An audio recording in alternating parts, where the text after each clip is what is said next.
വാഹനങ്ങളിൽ സ്റ്റിക്കറും ലൈറ്റുകളും ഉൾപ്പെടെ 18 തരം മോഡിഫിക്കേഷൻ അനുവദിക്കാൻ മോട്ടോർ വാഹന വകുപ്പ്. അനുമതിയില്ലാതെ വരുത്താവുന്ന മാറ്റങ്ങൾ മാത്രം ഉൾപ്പെടുത്തി ഗതാഗത കമ്മീഷൻ തയ്യാറാക്കിയ റിപ്പോർട്ട് മുഖ്യമന്ത്രിക്ക് കൈമാറും. Seat cover, floor mat, mud flaps, steering wheel cover, sun film, GPS tracker, additional speakers എന്നിങ്ങനെയുള്ള എക്യുപ്മെന്റുകൾക്ക് മാത്രമാണ് മുൻകൂർ അനുമതി ആവശ്യമില്ലാത്തത്. അതേസമയം സർക്കാരിനെ പരിഹസിച്ച് ഡിവൈഎഫ്ഐ രംഗത്തെത്തി. പൂക്കി സിഎമ്മിന്റെ വാക്കും പഴയ ചാക്കും ഒരുപോലെയെന്ന് ഡിവൈഎഫ്ഐ സംസ്ഥാന സെക്രട്ടറി VK സനോജ് പരിഹസിച്ചു. നമ്മുടെ പൂക്കി സിഎം വാക്കാണ് ഏറ്റവും പ്രധാനം എന്നാണ് പലപ്പോഴും അദ്ദേഹം പറയുക. പക്ഷെ അദ്ദേഹത്തിൻ്റെ വാക്കും പഴയ ചാക്കും ഒരുപോലെയാണ് എന്ന് ഓരോ ദിവസവും തെളിഞ്ഞുകൊണ്ടിരിക്കുകയല്ലേ. ജൻസികളെ ലക്ഷ്യമിട്ടുകൊണ്ട് പറഞ്ഞു, നിങ്ങൾക്ക് വാഹനത്തിൽ ആവശ്യാനുസരണം മോഡിഫിക്കേഷൻ നടത്താം എന്നാണ് പറഞ്ഞത്. എന്നിട്ടിപ്പോൾ എന്താ പറയുന്നത്? നിങ്ങൾക്ക് നിങ്ങളുടെ സ്റ്റിയറിങ്ങിന് കവർ പിടിപ്പിക്കാനുള്ള മോഡിഫിക്കേഷൻ, മാറ്റ് വിരിക്കാനുള്ള മോഡിഫിക്കേഷൻ അല്ലേ? എന്താണ് പുതിയ മോഡിഫിക്കേഷനായിട്ട് പറയാനുള്ളത്? ഇപ്പം ജൻസികളെ പറ്റിച്ചു. എന്നാലും വിശദമായി പരിശോധിക്കാൻ ജിബിൻ JB തിരുവനന്തപുരത്തു നിന്നും, കൊച്ചിയിൽ നാൻമരിയ സണ്ണിയും കോഴിക്കോട് നിന്ന് അജി കുഞ്ഞുമോനും ചേരുന്നുണ്ട്. ആദ്യം ജിബിനിലേക്കാണ്. ജിബിൻ, ഈ പറഞ്ഞതുപോലെ കുന്നോളം ജൻസിക്കാർ സ്വപ്നം കണ്ടു, പക്ഷേ കുരുവോളം മാത്രമാണ് ലഭിച്ചത്. ഇതിൽ പല കാര്യങ്ങളും ഇപ്പോൾ തന്നെ വാഹനത്തിൽ ഉപയോഗിക്കാവുന്ന കാര്യങ്ങളാണെന്ന് മനസ്സിലാക്കുന്നു.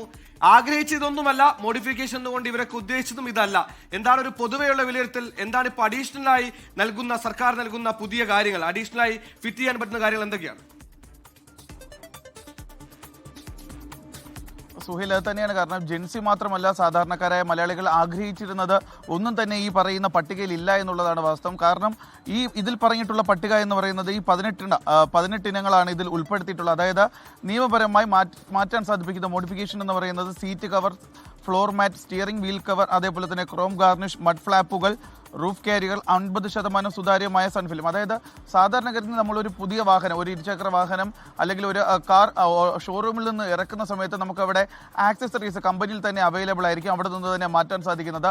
അക്കാര്യങ്ങൾ മാത്രം തന്നെയാണ് ഈ ഗതാഗത കമ്മീഷണർ തയ്യാറാക്കിയിരിക്കുന്ന റിപ്പോർട്ടിൽ, മുഖ്യമന്ത്രിക്ക് കൈമാറാൻ പോകുന്ന റിപ്പോർട്ടിലും ഉള്ളത്. അല്ലാതെ അഡീഷണൽ ആയിട്ട് നമുക്ക് മാറ്റാൻ സാധിക്കുന്നത് RCCയിൽ മാറ്റം വരുത്തി ചെയ്യാനാകുന്ന മോഡിഫിക്കേഷൻ, അതും സാധാരണഗതിയിൽ തന്നെ ഉള്ളതാണ്. ഈ വാഹനത്തിന്റെ നിറം മാറ്റാൻ വേണ്ടി RCയിൽ ചേഞ്ച് ചെയ്ത് കഴിഞ്ഞാൽ, അപേക്ഷ നൽകി അതിന്റെ ഫീസ് കഴിഞ്ഞാൽ അടച്ചു കഴിഞ്ഞാൽ ചേഞ്ച് ചെയ്യാൻ സാധിക്കുന്ന വാഹനത്തിന്റെ നിറം മാറ്റൽ, CNG നമുക്ക് മാറ്റാം, എഞ്ചിൻ മാറ്റി സ്ഥാപിക്കും. തന്നെയാണ് ഇപ്പോഴും ഉള്ളത്, പുതിയതായി ഒന്നുമില്ല എന്ന് തന്നെയല്ലേ വിലയിരുത്തേണ്ടത്?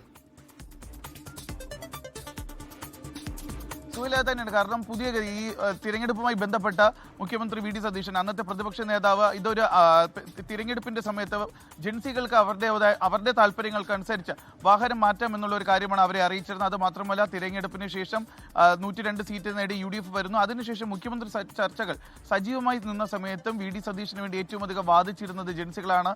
അതിൽ അവർ ഏറ്റവും എടുത്ത് കാട്ടിയിരുന്നത്, അവർ ആഗ്രഹിച്ചിരുന്ന ഒരു മുഖ്യമന്ത്രി, അവരുടെ ആഗ്രഹങ്ങൾക്ക് ഒപ്പം നിൽക്കുന്ന ഒരാൾ എന്നൊക്കെയുള്ള കാര്യങ്ങൾ മുൻനിർത്തിയാണ് അവർക്ക് ഏറ്റവും അധികം VD സതീശനെ സപ്പോർട്ട് ചെയ്യുകയും ചെയ്തത്. ഇപ്പോൾ ഈ ഒരു തീരുമാനം വന്നതിന് ശേഷം സോഷ്യൽ മീഡിയയിൽ സജീവമാകുന്നു അതാണ്. കാരണം അവർ എന്താണോ ആഗ്രഹിച്ചിരുന്നത് അത് ലഭിക്കാത്തതിലുള്ള ഒരു അമർഷം ഇപ്പോൾ പുകയുകയും ചെയ്യുന്നുണ്ട്. കാരണം ഈ 18 മാറ്റങ്ങൾ എന്ന് പറയുന്നത് അതൊരു പുതിയ നിയമമല്ല, സാധാരണഗതിയിൽ ഉള്ളതാണ്. നമുക്ക് നിയമം അനുസരിച്ച് വാഹനത്തിൽ ആഡ് ചെയ്യാൻ പറ്റുന്ന സാധനങ്ങളാണ്. അത് മാത്രമല്ല, ഇപ്പോൾ അനുമതിയോടുകൂടി മാറ്റാൻ സാധിക്കുന്നതും അത് നേരത്തെ തന്നെ ഉണ്ടായിരുന്ന കാര്യങ്ങളാണ്. പുതുതായിട്ട് ഒരു തീരുമാനവും ഈ ഗതാഗത കമ്മീഷണർ തയ്യാറാക്കിയിരിക്കുന്ന മുഖ്യമന്ത്രിക്ക് നൽകാൻ പോകുന്ന റിപ്പോർട്ടിൽ ഇല്ല എന്നുള്ളതാണ് വാസ്തവം. അതായത് കഴിഞ്ഞ ദിവസം ആദ്യ മുഖ്യമന്ത്രിയുടെ പ്രസ് മീറ്റിൽ തന്നെ അന്ന് ഒരാൾ ചോദിച്ച സമയത്ത് മുഖ്യമന്ത്രിയുടെ ആ ഒരു പൂക്കി ചിരി എന്ന് പറയുന്ന അതും സോഷ്യൽ മീഡിയ ഏറ്റത്, പ്രത്യേകിച്ച് ജൻസി ഏറ്റെടുത്തതെന്ന് പറയുമ്പോൾ അതിൽ അവരൊരു മാറ്റം പ്രതീക്ഷിച്ചിരുന്നു. കാരണം അവർ ഒരു വാഹനം എടുത്തു കഴിഞ്ഞാൽ അവർ ആഗ്രഹിക്കുന്ന രീതിയിൽ അത് മാറ്റുന്നു തന്നെ. പ്രത്യേകിച്ച് നമ്മൾ കഴിഞ്ഞ ദിവസമൊക്കെ സോഷ്യൽ മീഡിയ കണ്ടതാണ്, ആ ഒരു പൂക്കി ചിരി എടുത്ത് വെച്ചുകൊണ്ട് പല രീതിയിലുള്ള വാഹനങ്ങൾ, മോഡിഫൈ ചെയ്ത വാഹനങ്ങളും അതും തമ്മിൽ എഡിറ്റ് ചെയ്ത് വരെ ഇറക്കുന്ന ഒരു സ്ഥിതി ഉണ്ടായിരുന്നു. പക്ഷേ ആ എഡിറ്റ് ചെയ്ത് ഇറക്കിയിൽ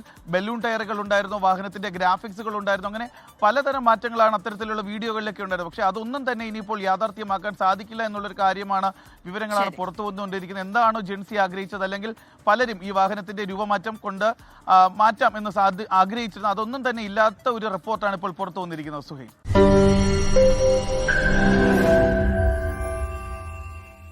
ലോകത്തെവിടെയായാലും ഏത് സമയത്തും 24 വാർത്തകളും ഓഗ്മെന്റഡ് റിയാലിറ്റി പാക്കേജുകളും എക്സ്പ്ലെയിനറുകളും വിശദമായി കാണാൻ ഞങ്ങളുടെ YouTube ചാനൽ നിങ്ങൾക്ക് സബ്സ്ക്രൈബ് ചെയ്യാം.